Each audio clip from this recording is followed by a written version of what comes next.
Nah, Tadinya kan bicara sih ya? Iya, udah. Ya. 3, 2, 1. Assalamualaikum warahmatullahi wabarakatuh. Halo KM Paterna. Selamat datang di Poka BEM, podcast bareng BEM. Aku Aminul Husni dari Peternakan 2021.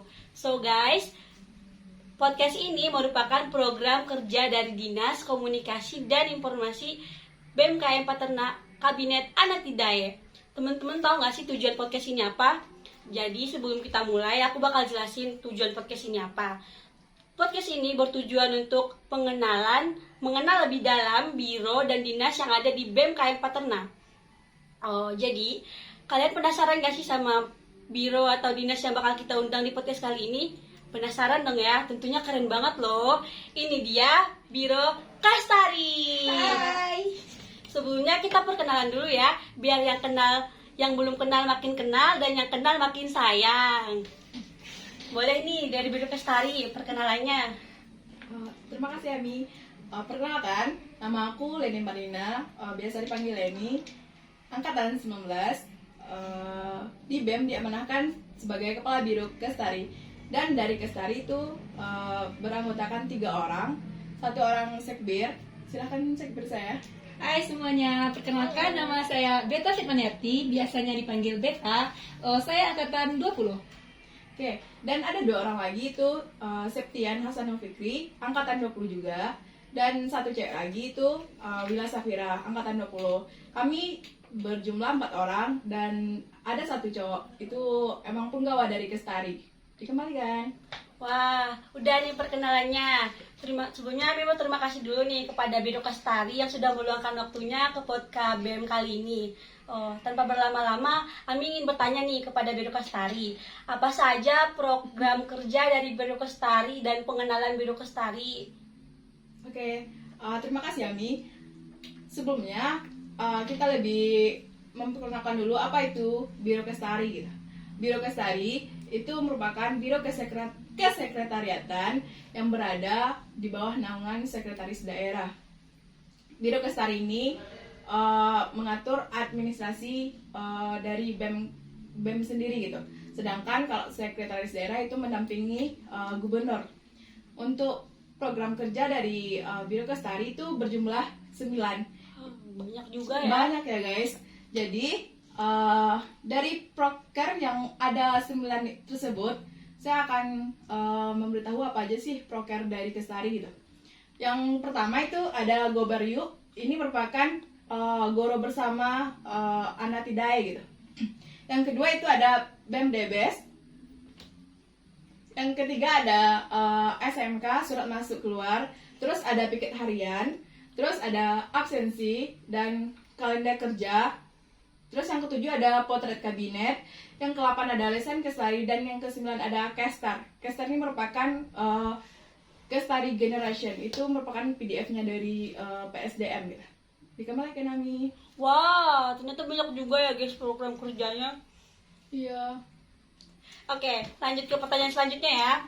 Ada nggak sih kesulitan yang dihadapi teman-teman dari Biro Kastari selama menjabat di Biro Kastari ini?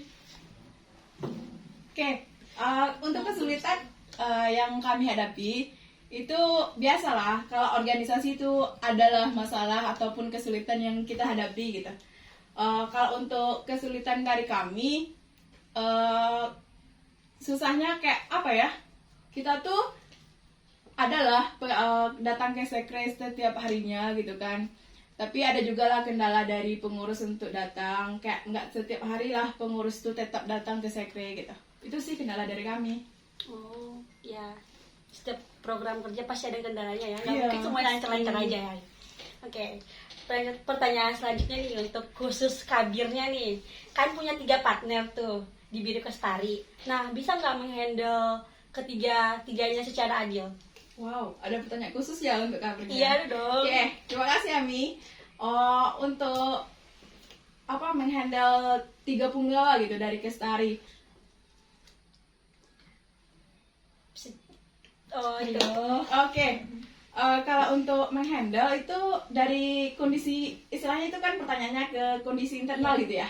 kalau untuk kondisi internal dari Kestari itu alhamdulillah baik gitu kan, dan sampai sekarang itu alhamdulillah baik-baik aja. Dan untuk kami berempat itu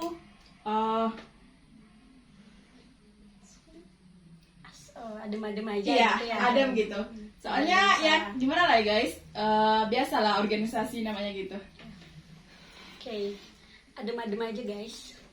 Selanjutnya tuh pertanyaan seperti yang sudah dijelaskan kan, apa dari semua anggota Biro Kestari itu kebagian prokernya?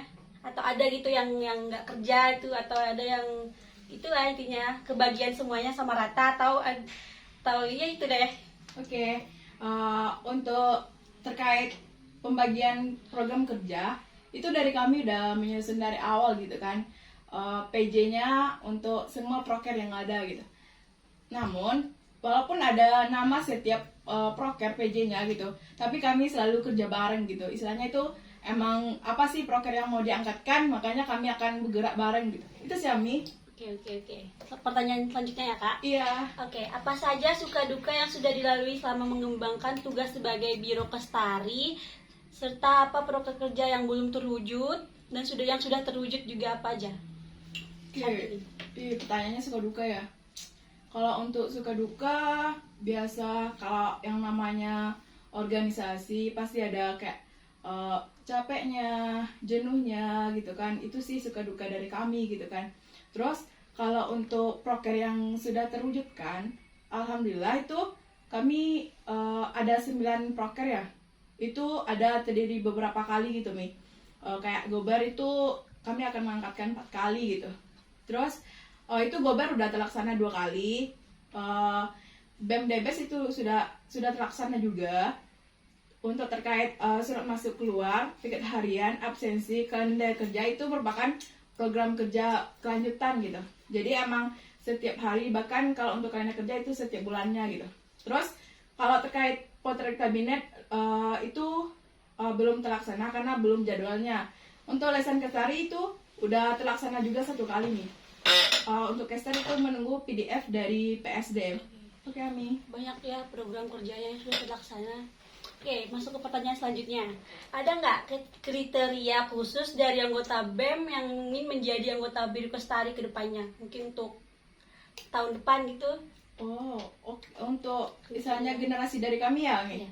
Oke, kalau aku lihat ya, untuk pengurus sekarang itu ada sih yang bibit-bibit untuk Kestari selanjutnya gitu. Tapi namanya nggak usah disebutkan lah. Ya, Itu emang rahasia dari Rahasia kami. negara. Ya, itu sih Mi. Oke, ini nih pertanyaan Ami juga pengen bertanya nih. Kan Ami baru berkecimpung nih di organisasi. Cara menghandle kuliah dan organisasi biar balance kak. Kan nanti kan organisasi nanti dia sibuk organisasi tapi nilainya anjlok nanti. Tapi nanti kalau dia ikut organisasi kuliahnya nggak beres tuh. Cara ngehandle-nya gimana tuh kak? Ini pertanyaan khusus kakak atau boleh kami berdua jawab? Kakak dulu. Tuh kalau Kak Beta mau jawab boleh. Oke, aku dulu ya jawab. Kalau dari aku pribadi gitu kan, menginjakkan kaki di organisasi itu emang dari bangku kuliah gitu, dari maba sampai sekarang alhamdulillah masih di organisasi juga gitu kan. Waktu SMA pun aku nggak pernah mengikuti apa itu organisasi gitu, hanya ekstrakurikuler gitu. Kalau untuk menghandle itu kembali ke manajemen waktu kita gitu kan. Kita di maba kita itu udah mengikuti pelatihan itu LKMTD. Di situ kita diajarkan bagaimana manajemen waktu kita itu supaya bagus gitu. Alhamdulillah itu kalau terkait organisasi sama perkuliahan berjalan dengan lancar. Kecuali kayak ada masalah perkuliahan, jangan kita bawakan ke organisasi gitu. Kalau ketika ada ketika ada masalah di organisasi, jangan bawa ke bangku perkuliahan gitu. Soalnya itu bakalan membuat pikiran kita menjadi kacau. Makanya ketika kita kuliah itu kita jadi nggak fokus, makanya jadi nilainya anjlok gitu. Bahkan ketika ujian pun kan organisasi tetap jalan gitu kan. Iya. Tapi kalau ketika ujian, bolehlah fokusan kita ke ujian, makanya tetap bisa aman gitu. Oke. Tuh Kak Beta sendiri ada jawaban tersendiri nggak Kak? Pastinya ada dong. Ya kalau dari Beta sendiri nih, ya benar kata Kabir Beta tadi, manajemen waktu perlu kan gitu. Nah, bisa tuh setiap kan hari ini ada 7 nak. Senin, Iya. Selasa sampai Minggu. Iya. Nah, dari hari itu bisa kita kasih jatah kayak hari yang ditentukan gitu. Jadi khusus organisasi bisa waktunya hari ini dan hari itu. Jadi intinya manajemen waktu itu perlu. Oke, Itu sih oke. dari beta. Memang ya Kemudian guys, manajemen waktu itu sangat perlu. Oke, pertanyaan selanjutnya ya. Khusus untuk Kak Beta nih, ada nggak kesulitan selama menjadi sekretaris Biro Kestari? kayaknya ada sih ya. Apalagi baru-baru kan jadi sekretaris gitu.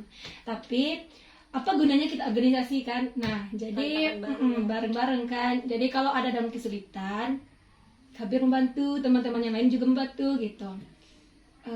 Cuma sih itu sih kesulitan dalam menjadi sekretaris. Oke, oke. Teman-teman. Selanjutnya kesan pesan dan sebagai menjadi Biro Kestari, ada nggak kesan pesan yang begitu mendalam gitu? Oke, aku dulu nih ya jawab. Kalau dari Leni, kesan pesan untuk menjadi di Biro Kestari gitu ya. Ini merupakan saya pribadi menginjakkan kaki di Kestari gitu. Soalnya emang kalau sebelumnya itu nggak pernah di Kestari gitu. Tapi di sini saya belajar gitu, harus menerima kita di mana kita ditaruh gitu kan. Terus kalau untuk kesan-pesan ya. Kalau untuk yang berada di Kestari untuk kedepannya, bahkan untuk selanjutnya gitu, generasi selanjutnya, buatlah jangan memilih rumah baru gitu, tapi pilihlah rumah yang bisa kita nyaman gitu kan. Terus kalau baru bagus, untuk apa kita berada di sana tapi kita nggak nyaman gitu. Mendingan kita memilih rumah yang bisa buat kita nyaman dan kayak adem aja kita berada di sekre gitu. Makanya kayak dari aku pribadi ya Mi, kalau berada di sekre itu kayak apa ya, senang aja gitu. Walaupun gabut di kos, pasti pengen ke sekre gitu. Itu sih Mi. Udah ada batinnya nih di sekre, makanya pengen ke sekre mulu guys. Untuk Kak Beta sendiri ada kesan pesan dari Ada deh kayaknya. Apa ya? Kesan dan pesan. Oke, kesan dan pesan untuk Biro Kestari ya. Wow, sangat mendalam kayaknya nih.